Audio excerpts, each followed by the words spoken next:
ጅሎች ነን የመጨረሻ በጣም ጅላጅልነታችን እግዚአብሔርን የማይሆን ነገር ውስጥ እንከተዋለን ሁለት እግር ኳስ ቡድኖች ሲጋጠሙ ለአንደኛው ምን ደግፍ ሰዎች እንደው መቤት ያደራሽ እንላታለን ምን ታርግ እሷ እዛ እግር ኳስ ውስጥ ምን ያርግ ቅዱስ ሚካኤል በጣም ተጃጅለናል የመጨረሻ አትያለ አካል የለም አትደሰት ያለ አካል የለም ለምንድነው ከመላእክት ጋር ከቅዱስ ሚካኤል ጋር ከቅዱስ ገብርኤል ጋር ከመቤታችን ጋር ምናገናኘው ያንተ አንሶ ቅዳሴ ትተ ሰዓታት ትተ ማሌቱን ትተ ቃለ እግዚአብሔር ትተ እዛ ተወዝፈ ያንተ አንሶ ደግሞ መላእክቱ እዛ መተው ይርዱ እንደው እግዚአብሔር አይታዘብም እዚህ ውስጥ ማንንም እድለቢስ የለም በእግዚአብሔር ዘንድ ማንንም እድለ ጠማማ ነው ማለት አይችልም በቤተ ክርስቲያን ማንንም ክርስቲያን ይሆን እድል አይደለችም ህይወት እድል አይደለም ክርስትናው ኤክስ ነው ያደርገው ህይወት ምርጫ ነው የተሰጠን እድል ክርስትና ነው የተሰጠን እድል ሁለተኛ ህይወት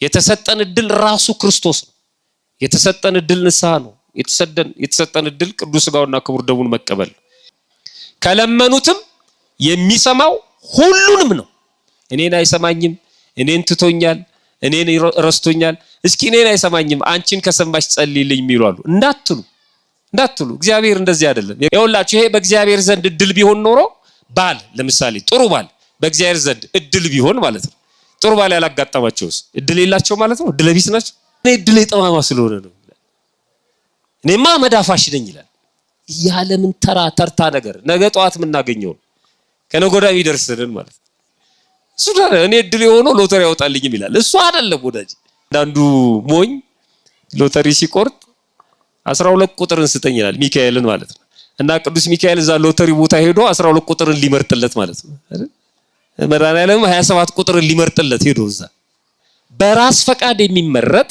መልካም የሆነ የማይቀማ ማለት ነው እድል ማለት ለሁሉም የተሰጠ ማለት ነው በ40 ቀን የተጣፈ ነው ሚሏል እኔ ሰባኪ ሆንኩት በ40 ቀን ስለተጻፈልኝ ነው እጣ ፈንታዬ እድሌ ስለሆነ ብለው የሚያስቡ ሰዎች አሉ የኔ 40 ቀን እድሌ በቃ እንዲሆኝ መኖር ደሃ ሆንኩት ይሄ 40 ቀን የተሰጠኝ ነው ሚሏል በጣም የሚያሳዝን በፍጹም ማንንም የማንንም እድል አይቀማም አየንተ እግዚአብሔር ካህናት ሊቃውንተ ቤተክርስቲያን አባቶች እና ወንድሞች በዚህ በተቀደሰ ቦታ ከሩቅና ከቅርብ ተገኝታችሁ እግዚአብሔርን ደጅ የምትጠኑት የእግዚአብሔር ልጆቹ ምእመናን እና ምእመናት እንዲሁም ሕፃናት በቅድሚያ በልዑል እግዚአብሔር ስም እንደምን ሰነበታችሁ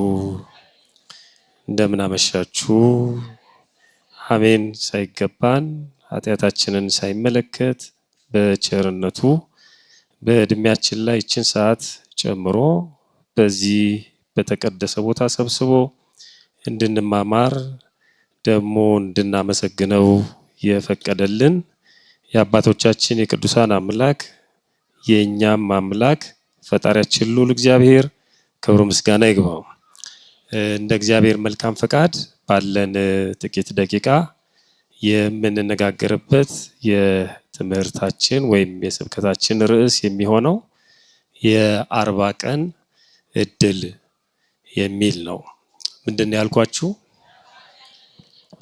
ታውቃላችሁ ስለ 40 ቀን እድል ምን ማለት ነው የ40 ቀን እድል ማለት ምን ማለት ነው የ40 ቀን እድል ራሱ የሚባለው ምንድነው አንዳንድ ሰዎች እኔ እድሌ ተወስዶብኝ ለማስመለስ እየጣርኩ ነው ይላሉ አንዳንዶቹም በየጠበሉ ቦታ ይንከራተታሉ አንዳንድ ደፋሮች ደግሞ እድልሽ ተወስዶብሻልና ስለማስመልስልሽ ይሄን ያህል ብር ታመጫለሽ ተብለው ብር አፈላልገው ሰጥተው ልክ ነው እኔ እኮ እድሌ ስለተወሰደብኝ ነው ስራም ማልይዘው ትዳርም ማልይዘው ልጅም ማላገኘው ሰው ሚጠላኝ ይላሉ ባህሪያቸውን ማስተካከል ሲገባቸው የሆነ ከሰማይ ሌላ እድል የሚሰጣቸው የሚመስላቸውና በየቦታው የሚንከራተቱ ሰዎች አሉ እግዚአብሔር ልቦና ይስጠልሁላችን አንዳንድ የጠንቋይ ስራ የሚሰሩም አሉ ግንባርህን አይቶ ግንባርህ እንደዚህ አይነት ነገር አለበት የሰው አይን አለብህ አይነ ጥላ አለብህ እንዲህ ብታደርጊ ይገፈፍልሻል ይገፈፍልሃል የሚሉ አሉ። በጣም የሚያሳዝነው የሚቀልዱበት ሰው በቅዱስ ሥጋውና በክቡር ደሙ የከበረ በ40 እና በ80 ቀን የተጠመቀውን የጸጋ ልጅነት ያገኘውን ክርስቲያኑን ነው የሚጫወቱበት። ደግሞ በጣም ጅሎች ነን የመጨረሻ ማለት ነው። ያው የማናቀውን እድል ለማስመለስ የምንረባረብ ሰዎች አለን። ብዙ ሰው ይሄ በውጭውም ዓለም ነው መዳፍ የሚያዩ አሉ፣ የጠጡበትን የቡና ሲኒ አተላ የሚያዩ አሉ፣ እድል ለማግኘት ማለት ነው፣ ቀድሞ ለመስማት ማለት ነው። እኔ አሁን የዛሬ ሳምንት ትሞታለህ ቢባል አንድ ሰው እና በትክክል ቀኑን ቢነግረው ምንድን ነው የሚያደርገው? ምን የምታደርጉ ይመስላችኋል? የምትሞቱበትን ቀን ብታውቁ ምንድን ነው የምታደርጉት? ምን ጥቅም አለው? የምንሆነውን አስቀድሞ ማወቅ ምን ይጠቅመናል?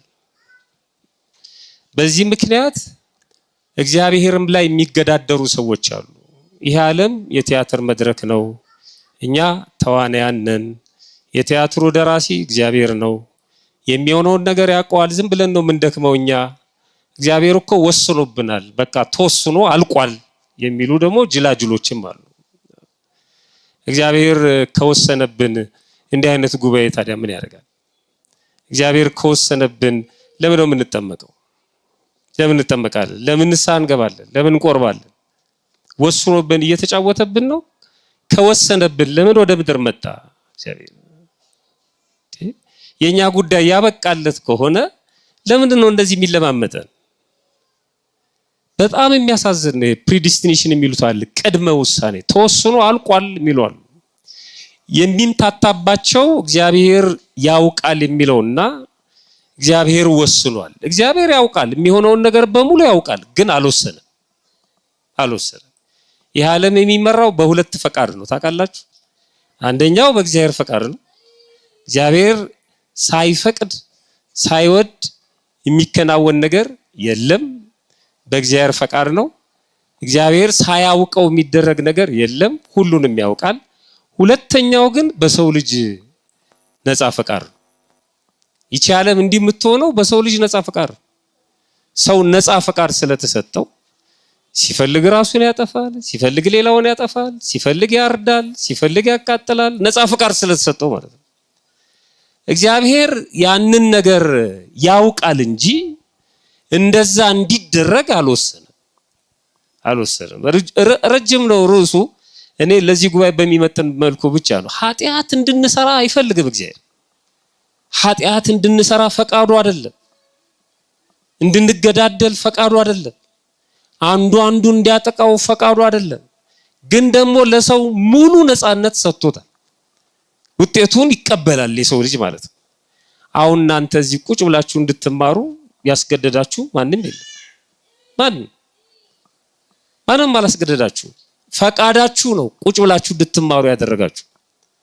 ካልፈቀዳችሁ ተነስታችሁ መውጣት ትችላላችሁ። ማንም አያስቆማችሁም። ማንም በመብረቅ አይመታችሁ፣ መሬት ተከፍላ አትውጣችሁ፣ ቅዳሴውንም ጠቅጥቃችሁ መሄድ ትችላላችሁ። ማንም አያስገድዳችሁ። እግዚአብሔር የነፃነት አምላክ ነው። የሚቀለድበትም ለዚህ ነው። የነፃነት አምላክ ነው። እንደ እግዚአብሔር ደግሞ ነፃ ወይም ነፃነት የሚሰጥ አምላክ አለ እንዴ? በጭራሽ የለም። እስኪ አንድ ጥያቄ ልጠይቃችሁ፣ በልምድ እንደምትመልሱልኝ እርግጠኛ ነኝ። እዚህ የመጣችሁት ማን ስለፈቀደላችሁ ነው? ጥሩ ነው። አሁን እናንተ መጣችኋል። ያልመጡትስ ማን ስላልፈቀደላቸው ነው? ይኸውላችሁ፣ አያችሁ፣ በጣም የሚገርም ነው። በቃ በልምድ ነው የምንኖረው ማለት ነው። እዛ የጠብቃችሁና መንደር ለምንድን ነው ዛሬ ያልተማርከው ጉባኤ ያልሄድከው? በቃ እግዚአብሔር ፈቃዱ አልሆነም ይላል፣ ይቀልዳል። ለምን አትቆርብም? ፈቃዱ አልሆነም። ፈቃዱ የሆነ ጊዜ አንድ ቀን ቆርባለሁ ይላል እግዚአብሔር። ሰኞም ማክሰኞም ረቡም 6 ሰዓት 7 ሰዓት እየፈቀደ አይኖርም። እንደ ክፍል አለቃ ሽንቴ መጣ ፈቃድ፣ እናቴ ሞታ ፈቃድ። እንደሱ የእድር መሪ አይደለም እግዚአብሔር፣ እንደሱ አይደለም ይፈቅደው። ፈቃዱ በጎ ማድረግ አንዴ ፈቅዷል። እንደዚህ የመጣችሁት እግዚአብሔር የፈቀደውን ፈቃድ ውዱን በራሳችሁ ፈቃድ ለመፈጸም ስለወሰናችሁ ነው። በደመና ጭኖ አላመጣችሁ እግዚአብሔር። ይሄንንማ ፈቅዷል። ቃል እግዚአብሔር መስማት ፈቅዷል። ወደ ቤተክርስቲያን መምጣት ፈቅዷል። ያን ፈቃድ ግን ተጠቀማችሁ፣ የእናንተን ፈቃድ አክላችሁ ማለት ነው። ዛሬ ቤተክርስቲያን መሄድ አለብኝ ብላችሁ ይሄ ባይሆን እኮ አንኳኩ ምን ይደረግላችኋል? በቃ እሱ ነው ፈቃዱ እኮ። እናንተ አንኳኩ እኔ ከፍተዋለሁ ነው። እናንተ ሹ ፈልጉ ከዛ በኋላ እኔ ያሳካዋለሁ ነው። እግዚአብሔር ፈቃደኛ ባልሆነ ልብ ውስጥ አድሮ ስራ ይሰራል። በጣም ሰፊ ርዕስ ነው ይሄ። ሳምንት 2 ሳምንት ወስደን የሰዎችን ህይወት ምሳሌ እያሳየን ሁሉ ምንማርበት ነው። ቢሆንም ግን ለዚህ ጉባኤ በሚመጥን መልኩ በጥቂቱ እናያለን። እግዚአብሔር በቸርነቱ ጥበቡን ምስጢሩን እንዲገልጥልን መልካም ፈቃዱ ይሆንልን። የ40 ቀን እድል ምንድነው? የ40 ቀን እድል የሚሉ ሰዎች አሉ። እድሌ ተወስዶብኛል የሚሉ አሉ። እድላችሁን ላስመልስላችሁ የሚሉ ደላሎችም አሉ። ቤተክርስቲያን ያላስተማረቻቸው ያላሰናበተቻቸው የኛን መስቀል የኛን መቁጠሪያ ጨብጠው እድል ተወስዶብሃል ሲሉን እኛም እዛ እግራቸው ስር ምንንፈራፈር ሰዎች አለ። መነሻው የመጽሐፍ ቅዱስ ክፍል ብዙ ቦታ አለ። ግን ለምዕመናን ቅርብ ለማድረግ የምንነሳበት የመጽሐፍ ቅዱስ ክፍል የሉቃስ ወንጌል ምዕራፍ 10 ከቁጥር 35 ጀምሮ ያለው ንባብ ነው። እንደዚህ ይላል። ሲሄዱም እርሱ ወደ አንዲት መንደር ገባ። ማን ነው እርሱ የተባለው? ክርስቶስ ነው። ክብር ምስጋና ይግባውና እየሄዱ ከደቀ መዛሙርቱ ጋር ወደ አንዲት መንደር ገባ። ማርታ የተባለች አንዲት ሴትም በቤቷ ተቀበለችው። ልብ አድርጉ፣ የገባው ወደ መንደር ነው። የተቀበለችው ግን ማርታ የምትባል አንዲት ሴት ናት። እሱ ጠርቷት አይደለም። በጣም ማስተዋል አለባችሁ። ወደ መንደሩ ነው የመጣው። መንደር ደግሞ ብዙ ቤቶች ብዙ ሰዎች የሚኖሩበት አካባቢ ነው መንደር የሚባለው። ከዛ ሁሉ መንደር ግን ማርታ የተባለችው ሴት ወጥታ ተቀበለችው። ለእርሷም ማርያም የምትባል አንዲት እህት ነበረቻት። እርሷ ደግሞ ቃሉን ልትሰማ በኢየሱስ እግር አጠገብ ተቀምጣ ነበረች። ማርያም ወደ ቤት ገባ። እሷ በእግሩ ስር ቁጭ ብላ ስትማር፣ ማርታ ደግሞ ወደ ጓዳ ገባች። የእንግዳ መቀበል ወጉን ስርዓቱን ለመፈጸም ማለት ነው። ማርታ ግን አገልግሎት ስለበዛባት ባከነች። የምታውቁት ታሪክ ነው። ጓዳውን ስትል ከዛ በኋላ ወደ ፊት ለፊት ወደ ሳሎኑ ስታይ እህቷ ማርያም ቁጭ ብላ የክርስቶስን ቃል እየሰማች ነው። ስለዚህ ክስ ይዛ መጣች። እንደዚህ አለች፣ ጌታ ሆይ ቀርባ እህቴ እንድታግዘኝ ወይም ከኔ ጋር እንድትሰራ ስትተወኝ እንዴት ዝም ትላታለህ አለችው። ጌታ ሆይ እኔ እንድሰራ እህቴ ብቻዬን ስትተወኝ አይገድህምን? እንኪያስ እንድታግዘኝ ንገራት እንጂ። አሁን ያ ስብስብ ያ ከክርስቶስ ጋር ማርያም የምታደርገው ቆይታ ለዚህችኛዋ ሴት ለማርታ ጫወታ መስሏታል ማለት ነው። የሥራ ፈት ስራ ነው። ቁጭ ብላ እግሯን ዘርግታ ካንተ ጋር ስታወራ እንዴት ዝም ትላታለህ? እኔ ጓዳውን ስል ትልቅ እንግዳ መጥቶባታል። እውነቷን ነው። እየባከነች ነው። የቱን ታነሳለች የቱን ትጥላለች? ጨንቋታል። ክርስቶስ ወደ እሷ ቤት ነው የመጣው። ትክክል ነች። ምንም ማርታ የምትነቀፍበት ነገር የለም። በአግባቡ በስነ ስርዓቱ ስላላደረገችው ነው እንጂ ትክክል ነው ወጉ ማረጉ። አሁን ቤተክርስቲያናችን በዓል ታከብራለች። ሄደ መብል መጠጥ የሚያዘጋጁ ደግሞ አሉ እናቶች። ያለዚህ አይሆንም። ካህናቱ በቃለ እግዚአብሔር ሲቃጠሉ ያደሩትን የደከሙትን እህል ውሃ አቅርበው ሰውነታቸውን ከድካም የሚያሳርፉ ደግሞ የተዘጋጁ አሉ። ገበያውን የሚሸምቱ እርጥቡ የሚጨስባቸው ደረቁ የሚነድባቸው አሉ። ይሄ አያስፈልግም ማለት አይደለም። አንዳንድ አላዋቂ ሰዎች በነቀፌታ ነው የሚያነሱት። ይሄንን አይደለም። ሊቃውንቱም እንደዚህ ያለው እና እውነቷን ነው። ጉድ ትላለች። ችግሩ ግን ክስ ይዛ መጣች። እንዴት ዝም ትላታለህ? ስራ ፈቶና ስትቀመጥ። እና ለዚህ ግን መመለስ ነበረበት ክርስቶስ። እንዲህ አለ። ኢየሱስም መልሶ እንዲህ አላት፣ ማርታ ማርታ። አሁን ነገሮችን ለማጽናት ሲፈልግ ለአጽንኦ ነገር አንድን ቃል 2 3 ደግሞ ይነግረናል። እውነት እላችኋለሁ እንደሚለው ማለት ነው።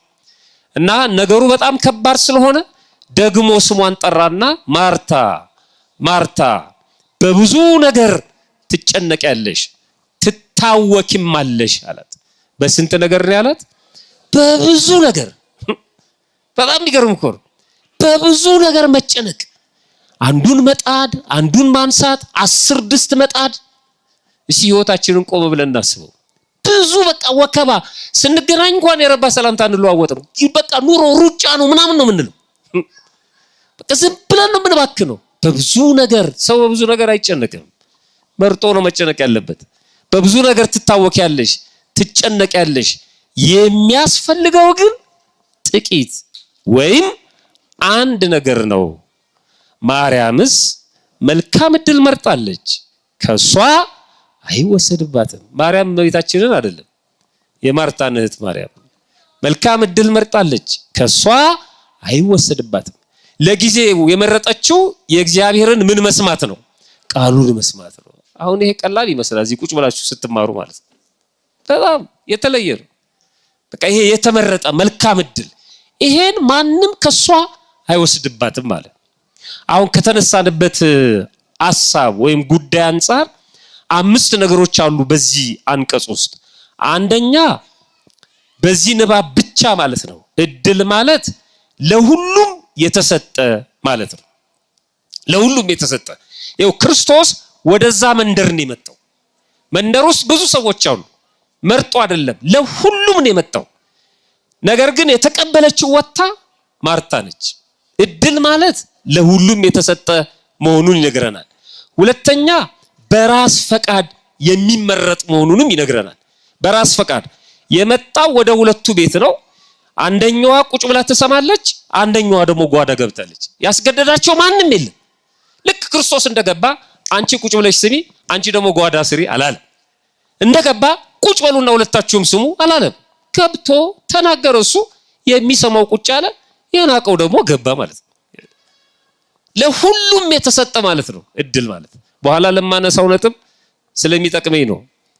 ለሁሉ የተሰጠ በራስ ፈቃድ የሚመረጥ መልካም የሆነ የማይቀማ ማለት ነው ዕድል ማለት።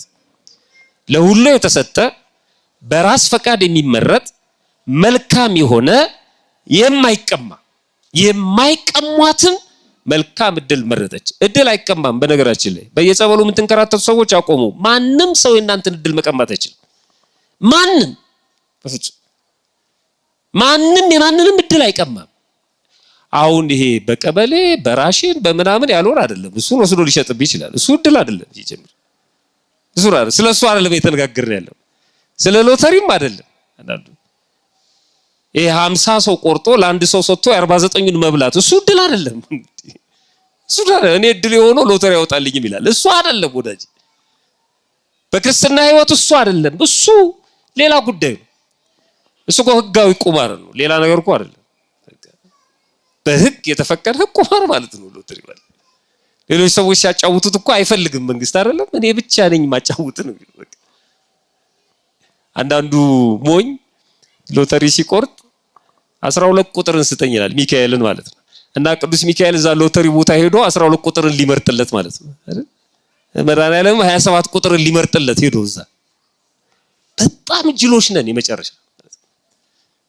በዚህ መቼም አይወጣም። ቢወጣም ይሄ በአጋጣሚ የተሰጠ ሊሆን ይችላል እንጂ በፍጹም እዚህ ውስጥ አይገባም። በጣም ይኸው ጅላጅልነታችን እግዚአብሔርን የማይሆን ነገር ውስጥ እንከተዋለን። 2 እግር ኳስ ቡድኖች ሲጋጠሙ ለአንደኛው ምን ደግፍ ሰዎች እንደውም መቤት ያደራሽ እንላታለን። ምን ታርግ እሷ እዛ እግር ኳስ ውስጥ ምን ያርግ ቅዱስ ሚካኤል? በጣም ተጃጅለናል የመጨረሻ። እግዚአብሔር የአንድ ሰው ደስታ ነጥቆ ለሌላ አይሰጥም። 2 እግር ኳስ ቡድኖች አንዱ ሲሸነፍ ይደሰታል፣ ያዝናል። አንዱ ሲያሸንፍ ይደሰታል አይደለም? በሁለቱ መካከል ለቅሶም አለ ደስታም አለ አይደል? እና እንዲያለቅሱ ፈቅዶ ነው እግዚአብሔር። አንተ እንድትስቅ እነሱ እንዲያለቅሱ ፈቀደ እግዚአብሔር። ይሄ ዓለም የሚሰጥ ነው። እግዚአብሔር እዛ ውስጥ የለም በጭራሽ፣ በፍጹም የለም። አንገታችን ላይ ማተብ አስረን በተራ እግር ኳስ ውስጥ ክርስትናችንን እናቀለዋለን። እሱን ለስሜትም ማየት ነው። በቃ ለስሜትም ማየት ችግር የለውም። ያለ አካል የለም፣ አትደሰት ያለ አካል የለም። ለምንድን ነው ከመላእክት ጋር ከቅዱስ ሚካኤል ጋር ከቅዱስ ገብርኤል ጋር ከመቤታችን ጋር የምናገናኘው? ያንተ አንሶ ቅዳሴ ትተ ሰዓታት ትተ ማሌቱን ትተ ቃለ እግዚአብሔር ትተ እዛ ተወዝፈ ያንተ አንሶ ደግሞ መላእክቱ እዛ መጥተው ይርዱ። የባይ መጨረሻ ጅላጅል መጨረሻ ቦታ ገና ነን እኮ ገና ነን። ኦርቶዶክሳውያን በጣም ገና ነን። ገና አልተረዳናትም። ክርስትናችንን አልተረዳነውም። እግዚአብሔር ለሁላችንም ልቦና ይስጠን። በእውነት እድል በዚህ አባባል አንደኛ ለሁሉ የተሰጠው የታደለ ነው።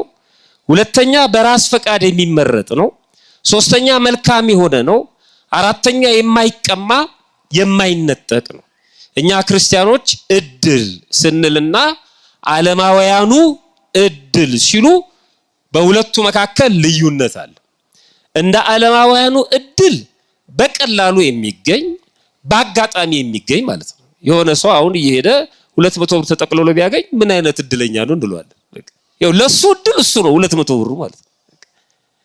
በዓለም ውስጥ ይሄ እስከ ትልቅ ትዳር መያዝ፣ ልጅ መውለድ ምናምን የፈለገ ነገር በሉት በዓለም ውስጥ ያለው በሙሉ ሰው እድል የሚለው እሱን ነው እንደ ዓለም ማለት ነው። ይኸውላችሁ ይሄ በእግዚአብሔር ዘንድ እድል ቢሆን ኖሮ ባል ለምሳሌ ጥሩ ባል በእግዚአብሔር ዘንድ እድል ቢሆን ማለት ነው። ጥሩ ባል ያላጋጠማቸውስ እድል የላቸው ማለት ነው። እድለ ቢስ ናቸው። እነሱን አልፈጠራቸውም እግዚአብሔር። ያንተ ምርጫ ነው ያ፣ ያንቺ ምርጫ ነው ያ። ቅድም ነገርኳችሁ፣ እዚህ ለመምጣታችሁ የእናንተ ፈቃድ አለበት። ማንም አላስገደዳችሁም። ልክ እናንተ ስትፈቅዱ ግን መንገድ ላይ የሚያጋጥማችሁን ነገር እግዚአብሔር እየተከላከለ አመጣችሁ። የሚያስቀሩ ብዙ ነገሮች ነበሩ። እነዛን ግን የለም ልጄ ፈቅዷል፣ ቃል እግዚአብሔር መስማት ፈልጋለሁ ብሏል። ሲመጣ አርኩስ መንፈስ በጥፊ ይለዋል፣ ዞር በል ከዚህ ይለዋል። በቃ ፈቅዷል፣ እሱ ወዷል። ከዚህ ማንም አይነቅለውም። እየጠበቀ ያመጣናል። ልክ አሁን መዳን ትወዳለህ አለው አይደል? ምን ዋጋ አለው ብሎ ተናገረ። ያን ሁሉ ድሪቶ ቃል እኔ ሰው የለኝም ምናምን አለ። መዳን ትፈልጋለህ ወይ? ቁልፉ ጥያቄ ያለው እሱ ላይ ምን ዋጋ አለው አለ። ይፈልጋል፣ ግን በጣም ከባድ ነው በሱ ውሳኔ። ስለዚህ ምን አለው ክርስቶስ? ተነሳ፣ አልጋህን ተሸከምና ሂድ። በቃ ፍላጎት ነው። እውነት እንነጋገር ከተባለ አሁን ስለ ቁርባን ሲነሳ ቀሳውስቱ ቤታችን ተገኝተው ወይ መምህራን ሲመክሩን ወይ ደግሞ ጎረቤቶቻችን ወይዘሮ ገሌ አቶ ገሌ ለምን አትቆርቡም ሲባል የምናማተብ ሰዎች የለንም? በስመ አብ ወወልድ ወመንፈስ ቅዱስ እኔ ምን አልኩሽ ምንል እና እኛን እንዴት ያምጣን እግዚአብሔር ወደ ቁርባን? እጅና እግራችን አስሮ ያምጣ እንዴ? መቼም አንመጣም በፍጹም። አንዳንዱስ ምን ይላል? ለምን አትቆርብ ሲባል እንባው ዱብ ዱብ ይላል። እኔ ሳልፈልግ ቀርቼ ነው ይላል። መቁረብ ሳልፈልግ ቀርቼ ይመስልሃል? እኔ ብዙ ችግር አለብኝ ይላል። አይ ከዛ በኋላ ምን ያደርጋል እግዚአብሔር? ድንጋዩ ጠጠሩ ምናምኑን ላንሳላት፣ ፋንድያ ፍግ ላስታቅፋት፣ 1 ዓመት ለኔ ስጠኝ እንዳለው ቅዱስ ሚካኤል በቃ አሁን ለኔ ፍቀድልኝ። ፈቅዷል እሱ። ዙሪያውን እኔ ያስተካክልለታለሁ ይላል። አይ እሾውን ምኑን ይነቃቀልና ድንገት ቤተ መቅደስ ውስጥ ያሰልፋል። ስጋው ደግሞ እንድትቀበል ያደርጋል። ትሻላችሁ፣ ትፈልጋላችሁ። እሱ ነው በዓለም ውስጥ ያለው ከኛ ጋር በጭራሽ አይገናኝም። በቀላሉ የሚገኝ በአጋጣሚ የተገኘ ያልታሰበ ነገር ያው ዓለም እድል የሚለው ማለት ነው። ያልታሰበ ለሌላው ያልተሰጠ እሱ ብቻ የደረሰው ወይ ያገኘው አስቀድሞ የተወሰነ እጣ ፈንታ ነው የሚለው ዓለም እድልን ማለት ነው። የዓለም የእድል ፍቺ ይሄ ነው። ራሳቸውንም አንዳንድ ሰዎች በዚህ ውስጥ ሲያስገቡ እኔ እድለኛ ነኝ ይላሉ፣ እኔ እድለኛ አይደለሁም ይላሉ፣ እኔ አመድ አፋሽ ነኝ ይላሉ። ይኸውላችሁ ቆርበው ክርስቲያኖ ነው የሥላሴ ልጅ ሆነው እኔ አመድ አፋሽ ነኝ ይሏቸዋል። የዓለም ውስጥ ያለው ቅራቅንቦ እነሱ ጋር ስለሌለ ስላላገኙት ማለት እኔማ እድለ ቢስ ነኝ። በጣም ይገርም እኮ የሆነ ድሬዳዋ ውስጥ የባቡር አደጋ የዛሬ ምናምን ዓመት በጣም ብዙ ሰው ያለቀበት እና ሲናገሩ የሆነ ሰውዬ ሄዶ እሱ ጋር ሲደርስ ቲኬት አለቀ ማለት ነው። በጣም ተናደደ፣ ጮኸ፣ በትርፍ ለመግዛት ሞከረ። በፍጹም ግን ቲኬት የለም። ወደ ቤቱ ተመልሶ ሄደ፣ ግን ብዙ ሰው አለቀ። አናውቀውም እኛ በቃ እኔ እድሌ ጠማማ ስለሆነ ነው እኔ ጋር ያልቃል ቲኬት ነው ምንለው። አይ እንዴት እኔ እድሌ ጠማማ ስለሆነ ነው እኔማ መዳፋሽ ነኝ ይላል። ያለምን ተርታ ነገር ነገ ጠዋት የምናገኘው ከነገ ወዲያ ይደርስልን ማለት ነው። ምንም ቀላል የሆነ ነገር ከ8 ሰዓት በኋላ ባዶ የሚሆነው አሁን በልተ ነው። ልብስም ቢሆን የሚያረጀውን ማለት ነው። ጊዜም እንደዛው እንቶ ፈንቶ የሆነ ነገር ዓለም እሱን ነው እድል የሚለን። ይሄ በዓለም ውስጥ ያሉትን ዲክሽነሪዎችን ጎግልም ሰርች ብታደርግ የሚነግርህ እድል እጣ ፈንታ እሱ ነው። በድንገት የሆነ ሳይታሰብ የተገኘ ይላል። እና ቀድሞ የተወሰነ ምናምን ነው የሚለው። ከዚህ አንፃር ሰዎች እኔ እድለኛ ነኝ፣ እኔ እድለቢስ ነኝ፣ እኔ አመዳፋሽ ነኝ ይላሉ። ከዛ ሲያጡት ያንን እድል ለማስመለስ ወደ ሆነ ቦታ ይሄዳሉ። ከዛ በኋላ እድላችንን እናስመልሳለን ብለው በነፍስ ያገኙትን ነገር በሙሉ ያጣሉ ማለት ነው። እግዚአብሔር ከዚህ ይሰውረን። በእውነት የክርስቲያኖች እድል ምንድነው? በደንብ እንድትሰሙ ይፈልጋሉ። እኛ እድል የምንለው ምንድነው ነው? እኛ እድል የምንለው ምንድነው? የመጀመሪያው እድላችን ራሱ እግዚአብሔር የኛ ማለት ነው። እድላችን ራሱ እግዚአብሔር ነው።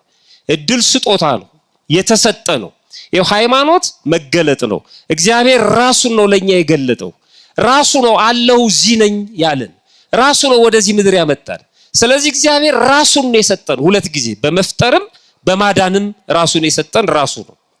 እኛ ማመልከቻ ጽፈን አይደለም። እኛ አይደለንም የመጣ ነው፣ እሱ ነው ያመጣን ራሱ ማለት ነው። በመዝሙር 15 ላይ ቁጥር 5 ላይ እግዚአብሔር የርስቴ እድል ፈንታና ጽዋዬ ነው፣ ወይም እድል ፈንታዬ ጽዋ ተርታዬ እግዚአብሔር ነው። አንድ ክርስቲያን የሚለው ይሄንን እግዚአብሔር ነው፣ እጣዬንም የምታጠና አንተ ነህ ይለዋል። በክርስትናው ሁሉም የሚሆነው እንደ እግዚአብሔር መልካም ፈቃድ ነው። እግዚአብሔር ሲያውቅ ሳያውቅ የሚደረግ ምንም ነገር የለም። እንደ እግዚአብሔር እቅድ፣ እንደ እግዚአብሔር ፈቃድ መልካም የሆነው ነገር በሙሉ የሚደረገው ማለት ነው። ለሁሉም የታደለና የተሰጠ ነው።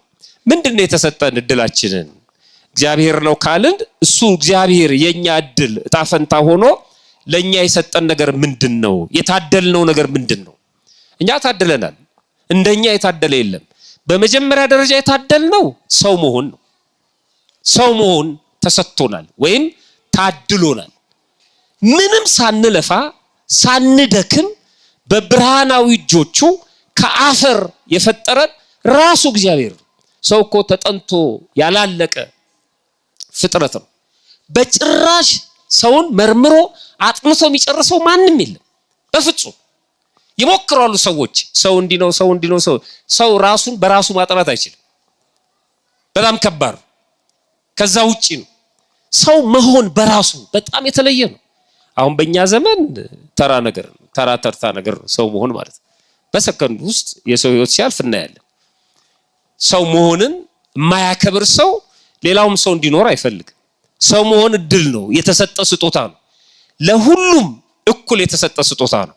ሰው በመሆን ውስጥ ያው እኛ ለማሳነስ አንዳንዱ ሰው ጆሮ የማይሰማ አይኑ የማያይ እግሩ በደንብ የማይራመድ ወይ አካለ ስንኩል አካለ ጎዶሎ ምናምን እንላለን። እግዚአብሔር ጋር የለም። ሰው ነው እሱ። ግማሽ ሰው የለም እግዚአብሔር ጋር። አንድ አራተኛ ሰው የለም እግዚአብሔር ጋር። አንድ ሁለተኛ ሰው የለም። ሰው ነው እግዚአብሔር ጋር። ቀይ ስለሆነ የሆነ ሀገር ቋንቋ ስለሚናገር በፍጹም ሰው ነው። ክርስቲያንም ይሁን ምንም ይሁን እግዚአብሔር ጋር ሰው ነው። በቃ አለቀ። የመጀመሪያው ሰው መሆን የመጀመሪያው እድል ማለት ነው። ከዛ ቀጥሎስ ከሰውነት ደግሞ ክርስቲያን መሆን የሚገርም ነው። ለምንድነው ክርስቲያን የሆን ነው? ያጣነው እንድናገኝ ነው እንጂ እግዚአብሔር መጀመሪያ ክርስቲያን አድርጎ መፍጠር ይችል ነበር። ክርስቲያን የሆን ነው ሰው ከሆንን በኋላ ያጣነው ነገር ነበርና እሱን ለማስመለስ የተሰራልን ህግና መንገድ ነው ክርስትና። እሱ የምታስመልሱት በዚህ መንገድ ነው አለ። እኔ ሁል ጊዜ እየመጣሁ ደግሞ አልሰጣችሁም፣ ይሄው የጸጋ ግምጃ ቤት ከዚህ ውሰዱ አለ። ልጅነትንም ውሰዱ፣ ክህነትንም ውሰዱ፣ የኃጢአት ስርየትንም ውሰዱ፣ እዚህ ኑና ውሰዱ አለ። አስቀምጦት ሄደ። በአካል ማለት ነው። በአካለ ሥጋ አረገ፣ ለሐዋርያት ሰጥቶ ማለት ነው። ስለዚህ ክርስትናን ማንም ሰው መጥቶ መውሰድ ይችላል። ክርስትና ለሁሉ የተሰጠ እድል ነው። እናንተ ወሰዳችሁ፣ ሌሎቹ አልወሰዱም። ስለዚህ እድል አልተሰጣቸውም አይባልም። ተሰጥቷቸዋል፣ ግን አልተጠቀሙበትም። ለሁሉም እኩል የሚሰጥ ነው በክርስትና እድል ማለት ነው። በእግዚአብሔር ዘንድ ለሁሉም እኩል የሚሰጥ ነው። ጥምቀት እድል ነው። ድህነት እድል ነው። የዘላለም ህይወት እድል ነው። መንግስተ ሰማያት እድል ነው። እኛ እድል ፈንታችን ጽዋ ተርታችን መንግስተ ሰማያት ናት። የሰዎች ሁሉ እድል መንግስተ ሰማያት እንደሆነች አንድ ጥቅስ ብቻ አንስቶ መናገር ይቻላል። የማቴዎስ ወንጌል ምዕራፍ 25 ላይ ከቁጥር 34 ጀምራችሁ ስታነቡ ንጉሱ በቀኙ ያሉትን ይላል። ክርስቶስ ነው ሲመጣ ወደዚህ ምድር ዓለምን ለማሳለፍ በቀኙ ያሉትን እንዲህ ይላቸዋል። ልብ አድርጎ በየት በኩል ያሉትን ነው የሚለው? በቀኙ ያሉትን እንዲህ ይላቸዋል፣ እናንት የአባቴ ብሩካን ኑ ዓለም ከተፈጠረበት ጊዜ ጀምሮ የተዘጋጀላችሁን መንግስት ውረሱ ይላቸዋል። ዓለም ከተፈጠረበት ጊዜ ጀምሮ ያዘጋጀውላችሁን መንግስት ውረሱ። እነማንን? ጻድቃንን። እናንት ብሩካን። ጻድቃን የሆኑት በምንድን ነው? በራሳቸው በጎ ፈቃድ ነው። አስገድዷቸው አይደለም። ክርስቶስ አንተ ጻድቅ ትሆናለህ፣ አንተ አትፈለግም ብሎ አይደለም። ተክለ ሃይማኖት የተጠመቁት በዚህች ቤተክርስቲያን ነው። በዚህች ማለት በዚህ በቦሌ ቅዱስ ሚካኤል ቤተክርስቲያን ማለት አይደለም። አንዲት በሆነችው ቤተክርስቲያን የተጠመቁት እዚህ ነው። ለሳቸው የተሰጠው ልጅነት እኔ የሚወሰድኩት ልጅነት ነው። ለሳቸው ከፍ ያለ ልጅነት ለኔ ትንሽ ልጅነት አልተሰጠኝም። የሥላሴ ልጅነት ነው የወሰዱት። ይቀበሉ የነበረው ቅዱስ ሥጋና ክቡር ደም እኔ መቀበለው ነው።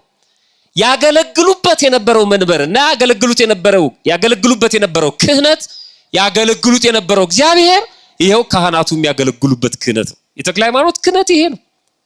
ምንም ያዳላው ነገር የለም። በተሰጠው ስጦታ እኩል ነው። የበለጡን በምንድን ነው? በተጋድሎ ነው። ተጋድሏቸውን አበዙት። እነሱ እግራቸው እስኪቆረጥ ድረስ የምን እንቅልፍ ነው አሉ። በተጋድሎ በለጡን። አየህ፣ በስጦታ ግን እኩል ነን። ስለዚህ ዓለም ከተፈጠረ ጊዜ ጀምሮ ያዘጋጀውላችሁን መንግስት ውረሱ። ለሁሉም የተሰጠ እድል። ኃጥአንን ደግሞ በድሉ ያልተጠቀሙ የተሰጠውን ያልወሰዱትን ደግሞ እንዲህ ይላቸዋል። በዚያ ጊዜ በግራ ያሉትን ደግሞ እንዲህ ይላቸዋል፣ እናንተ ርጉማን ይላቸዋል። በጣም እንድትሰሙኝ የምፈልገው ጻድቃንን ያላቸው ዓለም ከተፈጠረ ጊዜ ጀምሮ የተዘጋጀላችሁን መንግስት ውረሱ ነው ያለው። ለማን የተዘጋጀው? ለነሱ የተዘጋጀላችሁ ለጻድቃን በሙሉ የተዘጋጀውን ውረሱ። እኔን ላመናችሁ በኃጢአት በወደቃችሁ ጊዜ ንስሐ እየገባችሁ ቅዱስ ሥጋውን ክቡር ደሙን እየተቀበላችሁ ለጠበቃችሁ ልጅነታችሁን ላከበራችሁ እናንተ ውረሱ አለ። ኃጥአን ጋር ሲመጣ ደግሞ እናንተ ርጉማን ዓለም ከመፈጠሩ ጀምሮ ያዘጋጀውላችሁን ውረሱ አላለም። በጣም የሚገርም ንግግር ነው። በደንብ ይሁቴን። አንዳንድ ጅላጅሎች ገሃነመ እሳትን እግዚአብሔር ለምን ያዘጋጃል ይላሉ። መጀመሪያ እኮ እንደሚቀጣ ስለሚያውቅ ነው ያዘጋጀልህ። እንደሚቀጣ ባያውቅ ኖሮ ለምን ያዘጋጃል? ገሃነመ እሳት ለኔ ለእናንተ አይደለም የተዘጋጀው። የዘላለም እሳት የተዘጋጀው ለዲያብሎስ። የሚገርም ነው። ሰውን እያሰቃየው ኖሮ በነፃነት መኖር ስለሌለበት መጨረሻ ተከርቸም የሚገባበት ነው የተመቻቸለት። ለዚህ ነው ክርስቶስ ምን ይላል? በዚያን ጊዜ በግራ ያሉትን ደግሞ እንዲህ ይላቸዋል፣ እናንት ርጉማን ለሰይጣንና ለመላእክቱ ወደ ተዘጋጀው ወደ ዘላለም እሳት ሂዱ። ለማን ወደ ተዘጋጀው ነው ያለው? አይገርም? ፈታይ በርት የሚባለው እግዚአብሔር አባታችን ሰይጣን ነው ካላችሁ ልጅ ደግሞ የሚወርሰው የማንን ነው? የአባቱን ነው። ስለዚህ አባታችሁን ርስት ውረሱ አላቸው። ምን አደረገ? ለሰይጣንና ለሰራዊቱ ወደ ተዘጋጀው ሂዱ። ሰይጣን አባታችን ነው ካላችሁ በግብር ከመሰላችሁት ምን አረጋችኋለሁ? እናንተ ግን የአባቴ ብሩካን የተዘጋጀላችሁን ውረሱ። እነዚህ በግራ ያሉት በቀኝ እንዲሆኑ ያልተፈለገበት ምክንያቱ ምንድን ነው? እግዚአብሔር ሳይፈቅድ ቀርቶ ነው? አይደለም። በራሳቸው ፈቃድ አንፈልግም አሉ። ክርስትና የተሰጣቸው ልጅነት አንፈልግም አሉ። አንዳንዶቹም በተሰጣቸው ልጅነት ቀለዱ እና ምን ያርግ? እድሉ ለሁሉም ነው። የተጠቀመበት ሰው ግን በዛ እድል አትራፊ ነው። ፍጻሜው ምን ሆነ ይለናል? እነዚያ ወደ ዘላለም ቅጣት፣ ጻድቃን ግን ወደ ዘላለም ሕይወት ይሄዳሉ ይላል። ነፍስ እንደማትሞት ነው የሚነግረን። በዚህ በቅዳሴያችን በእንተ ቅድሳት ዲያቆኑ እናንተ አሜን ኪራይ ላይ ሰው ያላችሁ የምትቀበሉት ጸሎት ላይ ተንበርክከን ስግዱ ከተባለ በኋላ ከሚላቸው ጸሎቶች መካከል አንዱ በጎውን እድል ይላል። በደንብ ስሙኝ። በጎውን እድል ኃጢአትን ለማስተስረይ ሁለተኛ መወለድ የሚገኝባትን ሕጽበት እግዚአብሔር ይሰጣቸው ዘንድ በጎውን እድል ሚላ ጥምቀትን ነው። እግዚአብሔር ይሰጣቸው ዘንድ በቅድስት ሥላሴ ማህተም ያከብራቸው ያትማቸው ዘንድ ስለ ንዑሰ ክርስቲያን እንማልዳለን። ላልተጠመቁ ሰዎች እንለምናለን። ላልተጠመቁት በጅምላ አይደለም፣ ወደው ፈቅደው መጥተው እየተማሩ ያሉት 3 ዓመት እስኪሞላቸው ድረስ ንዑሰ ክርስቲያን የሚባሉት እነዚህ ወደ ጥምቀት እንዲደርሱ እንማልዳለን። እቺ በጎ እድል ነች ጥምቀት። ስለዚህ ሰው ጥምቀትን የሚያህል እድል ተቀብሎ እኔ እድለ ቢስ ነኝ እንዴት ይላል? እንደው እግዚአብሔር አይታዘብም? እዚህ ውስጥ ማንም እድለ ቢስ የለም በእግዚአብሔር ዘንድ። ማንም እድለ ጠማማ ነው ማለት አይችልም። በቤተ ክርስቲያን ማንም ክርስቲያን ይሆን በዓለም ውስጥ ብዙ ነገሮች ሊኖሩ ይችላሉ። እሱ ከእድል ጋር የሚገናኝ አይደለም። ስለሰራ ስላልሰራ፣ ስለ ሰዎች ክፋት፣ ስለ ፈተና፣ የማተብ የሃይማኖት ፈተና ሊሆን ይችላል፣ የኑሮ ፈተና ሊሆን ይችላል። እሱ ብዙ ጉዳዮች አሉት እንጂ ከእድል ጋር ምንም የሚገናኝ ነገር የለም። ይሄ የተሰጠው ለሁሉም ነው። ክርስቶስ የተወለደው ለሁሉም ነው። የተጠመቀው ለሁሉም ነው። የተሰቀለው ለሁሉም ነው። የሞተውም ለሁሉም ነው። ታስታውሱ ከሆነ በሉቃስ ወንጌል ምዕራፍ 2 ቁጥር 10 ላይ መልአኩ እንዲህ አላቸው፣ ለእረኞቹ ተገልጦ በተወለደ ጊዜ በዳዊት ከተማ መልአኩ እንዲህ አላቸው፣ እነሆ ለሕዝብ ሁሉ የሚሆን ታላቅ ደስታ የምስራች እነግራችኋለሁና አትፍሩ። ለማን ሁሉ ነው ያለው? ለሕዝብ ሁሉ የሚሆን። ክርስቶስ የተወለደው እንደዚህ ነው። ለሕዝብ ሁሉ የሚሆን የምስራች ታላቅ ደስታ እነግራችኋለሁና አትፍሩ። ይሄ ለሕዝብ ሁሉ የሚሆን የምስራች ምንድነው አለ? ዛሬ በዳዊት ከተማ መድኃኒት እርሱም ክርስቶስ ጌታ የሆነ ተወልዶላችኋል። ለሁሉም ነው የተወለደው። እሱ ራሱ የመጣው ለሁሉም ነው። የተሰቀለው የሞተው ለሁሉም ነው። ለምን? የሚወደው ሁሉንም ስለሆነ። እንደውም የዮሐንስ ወንጌል ምዕራፍ 17 ላይ ከጥፋት ልጅ በቀር ይላል። ከጥፋት ልጅ በቀር ማንም የጠፋ የለም። ከጥፋት ልጅ በቀር ያለው ለምንድን ነው? እግዚአብሔር ወዶ ፈቅዶ ጥፋት ፈርዶበት ሳይሆን ራሱ ወደ ፈለገው መንገድ ስለሄደ ነው። ይሁዳ ማለት ነው። ራሱ ወደ መረጠው መንገድ ስለሄደ ከዛ ውጪ በጭራሽ ማንም እንዲጠፋ ፈቃዱ እንዳልሆነ ይናገራል። የሚወደው ሁሉንም እንደሆነ የዮሐንስ ወንጌል ምዕራፍ 3 ቁጥር 16 ላይ በእርሱ የሚያምን ሁሉ የዘላለም ሕይወት እንዲኖረው እንጂ እንዳይጠፋ እግዚአብሔር አንድያ ልጁን እስኪሰጥ ድረስ ዓለሙን እንዲሁ ወዷል። ዓለሙን በሙሉ እንዲሁ ወዷል ይላል። የተሰቀለው ለሁሉም ነው። አንደኛ ጢሞቴዎስ ምዕራፍ 2 ቁጥር 9 ላይ ራሱን ለሁሉ ቤዛ አድርጎ ሰጠ ይላል። ለሁሉም ነው። ከለመኑትም የሚሰማው ሁሉንም ነው። እኔን አይሰማኝም፣ እኔን ትቶኛል፣ እኔን ረስቶኛል፣ እስኪ እኔን አይሰማኝም አንቺን ከሰማሽ ጸልይልኝ የሚሉ አሉ። እንዳትሉ እግዚአብሔር እንደዚህ አይደለም። የቀበሌ ወይም ምናምን ድርዳኛ አይደለም። እግዚአብሔር መርጦ የሚሰማ አምላክ አይደለም። ሁሉንም ነው የሚሰማው። እንደዚህ ይላል መጽሐፍ። ሐዋርያው ቅዱስ ያዕቆብ በምዕራፍ 1 ቁጥር 5 ላይ ከናንተ ግን ይላል፣ ከናንተ ካመናችሁት ከተጠመቃችሁት ከናንተ ግን ማንም ጥበብ ቢጎድለው ሳይነቅፍ በልግስና ለሁሉ የሚሰጠውን እግዚአብሔርን ይለምን። እግዚአብሔር እንዴት ነው የሚሰጠው? ሳይነቅፍ። አንተ ትላንት ተሰጠ፣ የትላንቱን ምን አደረከው አይል። እኛ እንላለን አንድ የኔቢጤ ጠዋት መጥቶ ስለ እግዚአብሔር ብሎ ቢለምነን እንጀራ በወጥ አጥቅሰን ብንሰጠው ማታ ላይ መጥቶ ስለ እግዚአብሔር ቢል እንዴ ነው ምንለው አይደል? ቅድም ሰጠው አይደለም እንዴ? ቅድምማ በላው። ይሄን አናስብ። እኔ ብቻ ነው እንዴ ያየው እንላለን። ከሌለም እግዚአብሔር ይስጥልኝ ነው። ግን ጠዋት ለምኖ ማታ ስለመጣ ብስጭት ምን ሰዎች የለንም። እግዚአብሔር ግን እንደዚህ አይደለም። ትላንት ሰጠው አይደል እንዴ አይልም። አጥፍተነው እንኳን አይልም። ሳይነቅፍ ነው የሚሰጠው። ይኸውልህ ሰው እየተነጫነጨ ነው የሚሰጠው። እስኪ አንድ 50 ብር ካለ ወይ አንድ 200 ብር ካለ ስትለው መቼም አንተ ሰው አትሆንም። አንተን ተሸክሞ መኖር ራሱ ዕዳ ነው። ያውልህ ብሎ ይሰጠዋል። ሁልጭ አርጎ ሰድቦ ማለት ነው። በጣም እግዚአብሔር እንደዚህ አይደለም። ሳይነቅፍ በልግስና ነው። እንደ ተቀማ አርጎ አይደለም የሚሰጠው እግዚአብሔር፣ እንደ ከሰረ አርጎ አይደለም የሚሰጠው። ለሁሉም እኩል ሳይነቅፍ በልግስና የሚሰጠው እግዚአብሔርን ይለምን ለእርሱም ይሰጠዋል። ሰዎች ላይ የምናያቸውን ነገሮች ለምኑት፣ ለሱም ይሰጠዋል። እግዚአብሔር ለሁሉም እኩል ይሰጣል። ጥሩ እያጠቃለልነው እንሄድ። ከዚህ አንፃር ህይወት ምንድን ነው? ህይወት ምንድን ነው?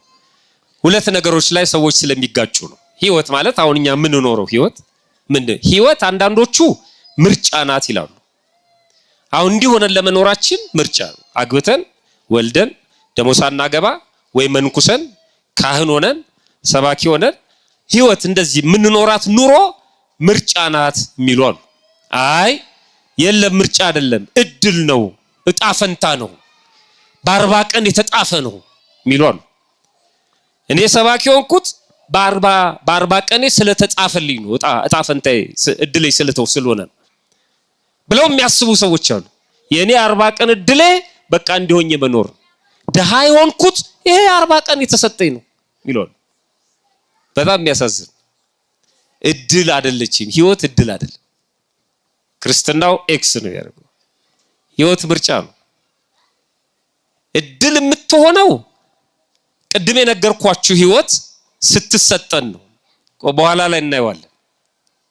ከዛ ከተሰጠችን በኋላ የኛ ምርጫ አለበት። እድል ቢሆንማ ህይወት እድል ቢሆን ኖሮ እግዚአብሔር ፈታዬ በርት አይደለም ማለት ነው።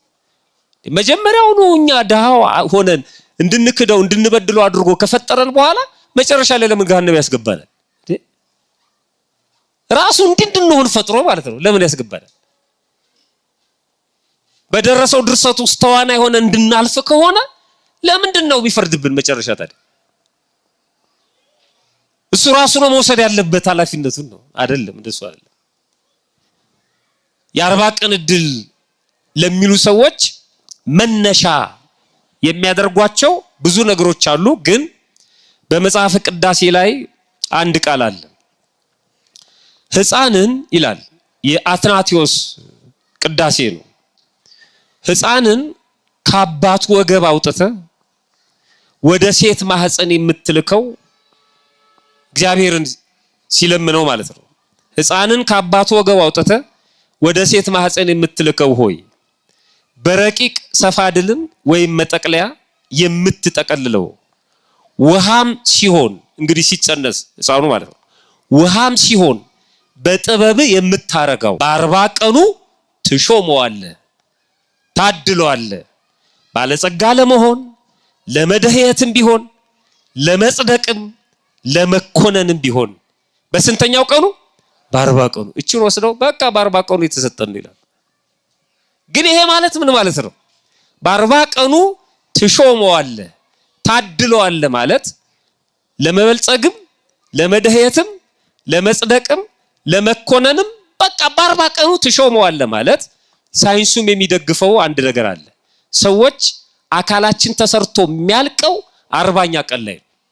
አይናችንም ጆሮአችንም መጠኑ ነው እየጨመረ የሚሄደው እንጂ ሁሉም ተሰርቶ የሚያልቀው በዛ ቀን ያልተሰራ አካል ካለ ይጎድላል። በ40 ቀኑ ፍጹም ሰው ይሆናል። ሴትም ብትሆን ወንድም ከሆነች ምን ማለት ነው ይሄ? በዚህ በ40 ቀን በሰጠኸው እጅ፣ በዚህ በ40 ቀኑ በሰጠኸው እግር፣ በዚህ በ40ኛው ቀን በሰጠኸው አይን፣ ጆሮ ተጠቅሞ የጽድቅ ስራ ከሰራ ይጸድቃል። የኃጢአት ስራ ከሰራ ደግሞ ምን ይሆናል? ይኮነናል። በዚህ በሰጠኸው አካል ጽድቅም ቢሰራ ኃጢአትም ቢሰራ ድሃም ቢሆን ባለጸጋም ቢሆን ሰነፍም ቢሆን በውስጥም በውጭም በዚሁ በሰጠኸው አካል ላይ ማለት ነው። በዚሁ በሰጠኸው አካል ነው ይሄን ሁሉ የሚያደርገው። አንተ የዛን ጊዜ ይሄንን የሚሰራበትን አካል ሰጠኸው፣ ሾምከው። ፈቃዱ ግን የማን ነው? የራሱ ነው፣ የሰውየው ነው።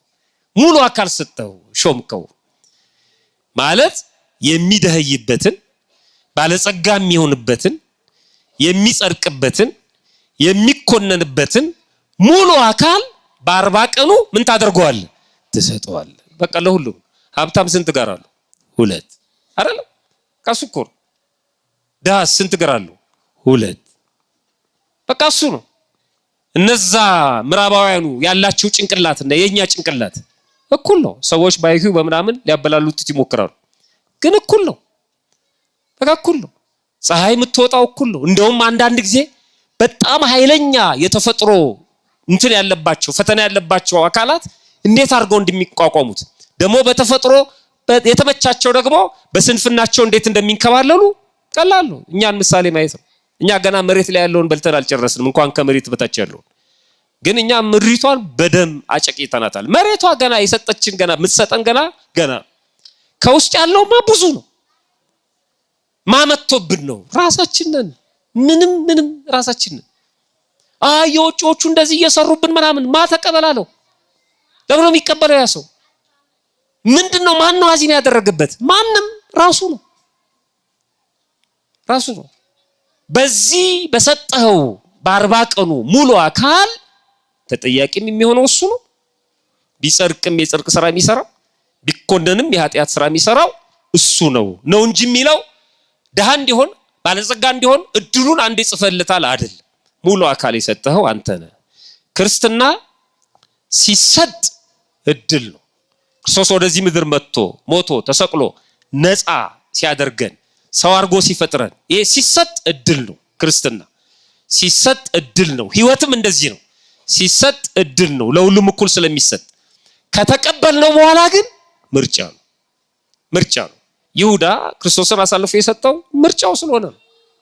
ምርጫው እግዚአብሔር ያውቅ ነበር። አዎ ያውቃል። ማወቁ ግን ኃጢአት አይደለም፣ ግን ምርጫው ነው። ሰዎች በግራም በቀኝም እንዲቆሙ የሚያደርጋቸው ምርጫቸው ነው። ለሁሉ እንደ ስራው ተከፍለዋል ነው ያለው እንጂ ለሁሉ እንደ እድሉ ተከፍለዋል አላለም። ለሁሉም ለእያንዳንዱ እንደ ስራው መጠን እከፍለዋለሁ አለ እንጂ እንደ እድሉ ሰጠዋለሁ አላለም። እንደሱ አላለም እግዚአብሔር። ክርስቶስ የተሰቀለው ተሰቅሎ የሰጠን ህይወት እድል ነው። ከተቀበልነው በኋላ ግን ምርጫ ነው። ለዚህ ነው ማርያምስ መልካሙን እድል ምን አድርጋለች? መረጣለች። አይ መልካሙን እድል መረጠች። ያ መልካም እድል የተሰጠው ግን ለማን ነበር? መጀመሪያ ለሁሉ፣ ለመንደሩ፣ ለማርታም ለማርያምም እኩል ነው የተሰጠው። ምክንያቱም ገና ክርስቶስ ሲገባ አንድ ሰው ከመንደሩ እንዳይወጣ ምፈልገው ማርታን ብቻ ነው አላለም። ወደ መንደር ነው የገባው። ገና ሮጣ የወጣችው ግን ማርታ ነች። ጥሩ ነው፣ ተቀበለችው። ሁሉም እድሉ ነው እየተጠቀመ ያለው፣ የተሰጠውን ነው እየተጠቀመ ያለው። ከዛ ገባ፣ ያችኛዋ ትታም ወደ ጓዳ ገባች፣ እቺ ቁጭ አለች። መልካሙን እድል መረጠችው። የተሰጠውን መልካም እድል መረጠች። የምርጫ ጉዳይ ነው ወዳጅ፣ የምርጫ ጉዳይ ነው። ቁጭ ብላችሁ የእግዚአብሔርን ቃል የምትሰሙት የምርጫ ጉዳይ ነው። ሌላው ደግሞ ዞር ብትሉ አታጡም፣ ሶሻል ሚዲያ ይጎረጉራል። የምርጫ ጉዳይ ነው። መርጦ ነው። እግዚአብሔር አይኑን አያጠፋውም፣ እጁን ሽባ ያደርገውም፣ መርጧል። በኋላ ግን ይጠየቃል። በመረጠው ምርጫ ነው የሚጠየቀው። እንዲህ ስለሆንኩ ነው እንደዚህ ሆኜ ነው የእናቴ መቀነት ምናምን አይሰራም። እንደ አዳምና እንደ ሔዋን አይሰራም። ሲመጣ የወጉት ሁሉ ያዩታል እና በፊቱ ዝም ይላሉ ነው የሚናገረው እሱ ነው። ስለዚህ ማርያም መልካሙ እድል መርጣለች፣ ከእርሷ አይወሰድባትም ያለው ይሄንን ነው። ክርስቶስ ወደ መንደራቸው ገባ፣ ቀጥሎ ወደ ቤታቸው ገባ፣ ከዚያ ወደ ማርያም ልብ ገባ። ማርያም ከፈተችለት።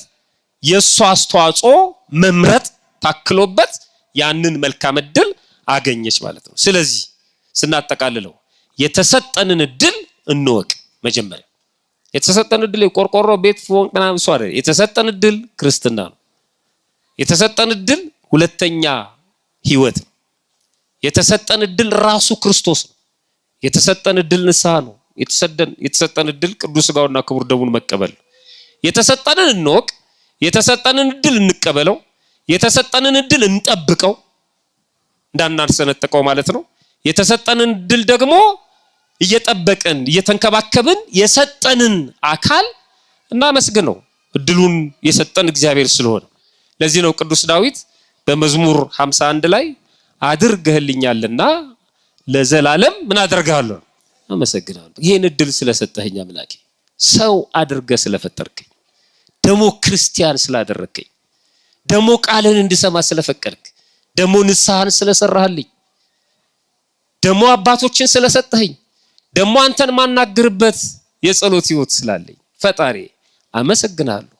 በዓለም ያለውማ ይመጣል፣ ችግር የለውም፣ እሱ ይመጣል። ዓለም እድል የሚለውና እኛ እድል የምንለው በጭራሽ አይገናኝም። ስለዚህ እድሌ ተወስዶብኛል ብለው በየጸበሉ የሚንከራተቱ ሰዎች ምን እያሉ ነው ማለት ነው? ክርስትናዬ ተወስዶብኛል እያሉ።